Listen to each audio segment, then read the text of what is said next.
নির্বাচন কমিশনের সঙ্গে বৈঠক করেছে ট্রান্সপারেন্সি ইন্টারন্যাশনাল বাংলাদেশের নির্বাহী পরিচালক ডক্টর ইফতেখারুজ্জামানের নেতৃত্বে একটি প্রতিনিধি দল।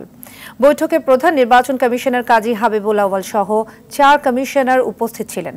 সাক্ষাৎ শেষে ডক্টর ইফতেখারুজ্জামান জানান, তারা নির্বাচন ব্যবস্থাকে ঢেলে সাজানোর আহ্বান জানিয়েছেন। সব দলের অংশগ্রহণে নিরপেক্ষ নির্বাচন করার জন্য ইসিকে অনুরোধ করেছে টিআইবি। এরপর সিইসি বলেন, টিআইবির সঙ্গে ফলপ্রসূ আলোচনা হয়েছে। আইনের মধ্যে থেকে সুষ্ঠু নির্বাচনের স্বার্থে যা করণীয় তাই করবে ইসি।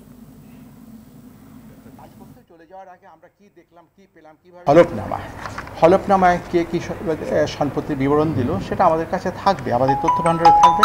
আমরা সেটা আপলোড করে দিচ্ছি, আপলোড করছিলাম তা নয়, কিন্তু সেখান থেকে ওনারা তথ্য নিতে পারেন, আমরা সহযোগিতা করব। যে কেউ তথ্য নিতে পারেন, দুদক নিতে পারেন, কিন্তু আমাদেরকে বলা হয় নাই তাদের হলফনামাগুলো, তাদের প্রপার্টি স্টেটমেন্ট বিশ্লেষণ করে আমাদেরকে পদক্ষেপ নেওয়ার কোনো কর্তৃত্ব বা কোনো দায়িত্ব আমাদেরকে আরোপ করা হয়।